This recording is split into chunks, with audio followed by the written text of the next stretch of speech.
Today we're here talking about the pros and the cons of living in and around Maryland. So be sure to hit that notification bell, subscribe below so that you can stay current on everything that we have going on here in and around the Baltimore area. I'm Mike Mislinski. I'm Kelly Shuett. We're with the W Home Group, and today we're talking about the pros and cons of living in Maryland, and who better to tell you than two people who live here and basically grew up here.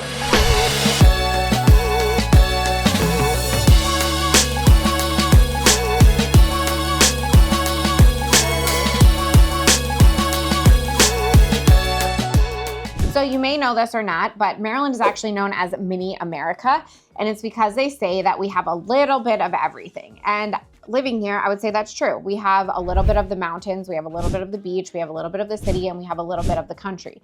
Now, if you uber love any of those four things, you can find a better city, better country, better mountains, and better beach literally anywhere else in America. So if you're hyper fixated on one of those amenities or like getting to one of those areas, Maryland might not be for you, because though we have them all, they're not the best. But the ones we do have are Deep Creek, and essentially this is our mountain area. So this is where Wisp Ski Resort is. There's a lot of tubing. There's a huge lake, Deep Creek. There's a lot of hunting, fishing, camping, hiking, all of those things. So that's number one. Number two is we do have beaches. So Ocean City, Maryland is our main beach. It's a great beach. There's tons of restaurants, nightlife, plenty of places spread out on the sand, a lot of different vacation rentals and places that you can invest at the beach. And it's really not far from where we are here. It's probably a 2-hour drive depending. And don't forget, it has the world-renowned Secrets. If you haven't been to Secrets, we could probably do an entire segment on that, but I think we might be too old to survive. Yeah. And then when we talk about cities and nightlife, we have Baltimore, which is the largest city in Maryland. We also have Annapolis, which is the state capital. And then we have DC, which is obviously not in Maryland, but it's right next to Maryland, and it's really, really accessible. So there's a lot of things to do and explore in these cities. Are any of them going to compare to a Vegas or an LA or a New York or a Miami? Of course not, but you can have a taste of really nice city life options in any of those cities. Then lastly, we have the countryside. So there's plenty of countryside, and Maryland is known more for probably that aspect as opposed to, just Baltimore or Annapolis. Once you get outside of the cities, it turns into a very rural setting where you can either, go and live by yourself, live in a development, and then not to forget our agricultural scene. So there's tons of farms, whether they be vegetable farms, dairy farms, chicken farms. No matter where you're going to go, whether it's to the beach end, to the lake end, or to the north end, you're going to find a ton of farms. I would say a pro of living here is it's very easy to get in and around Baltimore and the state of Maryland in general. It's a very drivable state, especially on the Baltimore and Annapolis side. It's very common to drive and very common to park. So if you're used to a robust public transportation system and you want to bike or you want to take a metro or subway everywhere, this side of Maryland is not for you. It's really inconvenient in those ways. And they're making a lot of strides to change that. And when you're actually in some of the cities, that's different. But getting in and around the Baltimore area is not easy via public transportation. However, it's extremely simple to drive, which is what most people choose to do.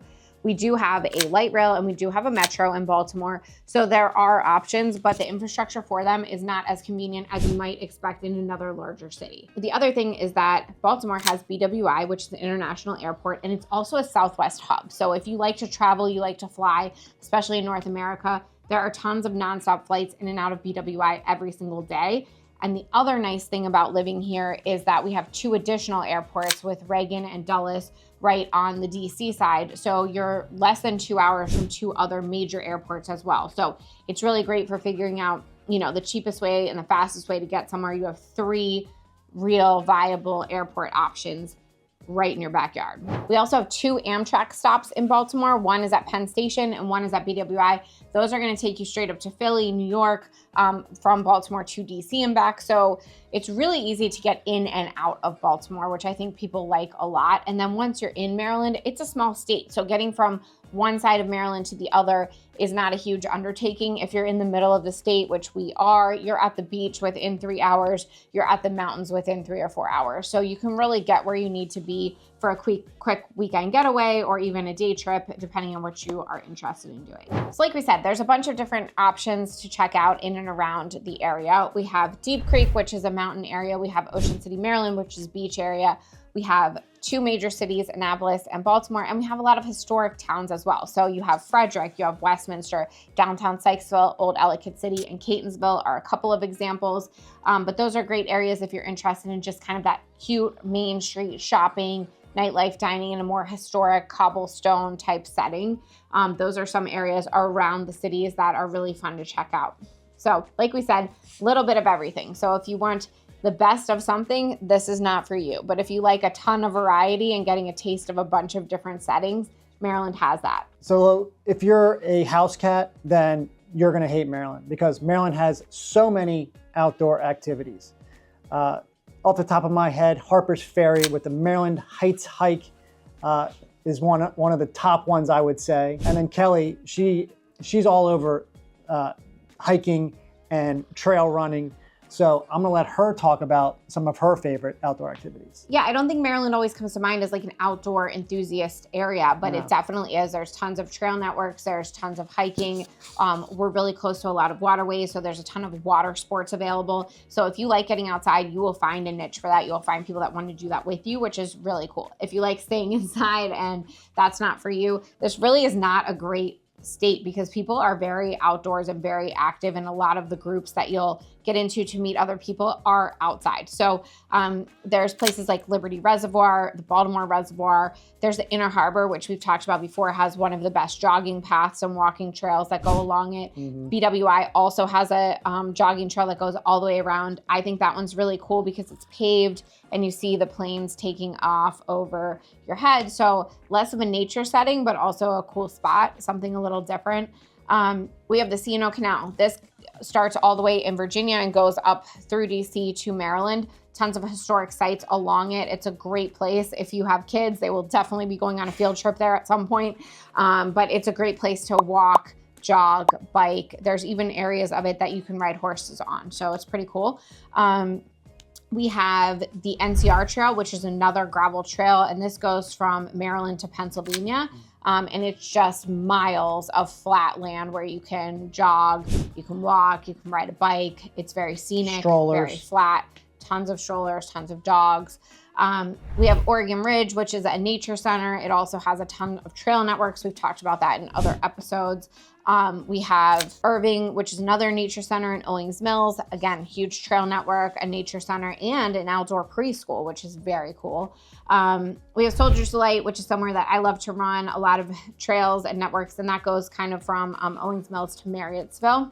Similar area, we have Patapsco, which is a huge park, and this goes kind of from, I would say, Marriottsville all the way through Catonsville. It's a really big area with a lot of different trails and a lot of pavilions, picnic areas. There's tons to do, fishing. There's a lot to do there. Oshawa is another nature center out in Westminster, so that's kind of the Carroll County end, another big trail network. We have the Chesapeake Bay. So if you like getting out on the water, there's a lot of options there with boating, fishing, crabbing, stand-up paddle boards, kayaking. That's definitely, there's so many options there. Sparrows Point is similar where it has a lot of those options. They have a new Baltimore SUP station there where you can rent paddle boards. We've got horse trails. We have national parks or county parks that are horse trail networks where you're only allowed to be there if you have a horse, which is very unique and cool. Cycling routes throughout Green Spring Valley. And there's like a little hub where all of the cyclists meet up at Velicello, which is like a little coffee and bike shop. The Green Spring Valley area has a lot of the cycling trails, and outdoor cycling is really, really big here in this area. So tons of outdoor options, and these tend to have clubs or groups or organizations associated with them where people kind of get together, maintain them, get to know each other, go out running together, go riding bikes, go horseback riding, kayaking. So there's a lot of different outdoor enthusiast groups that you can become a part of if you're interested. Speaking of running and trail running, be sure to check out our other video that we dive deeper on all of the trail runs that we consider our favorites. We both like to run a lot, so that's like kind of our outdoor outlet.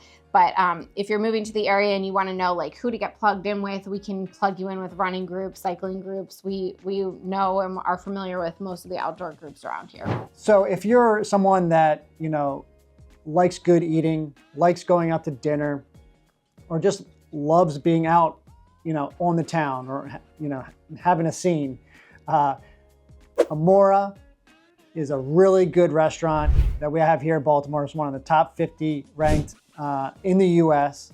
But outside of that, we have tons to offer with dining, with nightlife, and there's just so much to offer. We have some famous chefs like Cindy Wolf. We have the Atlas Network of Restaurants, which is one of the fastest growing, youngest entrepreneurial restaurant groups here in Baltimore and in Houston.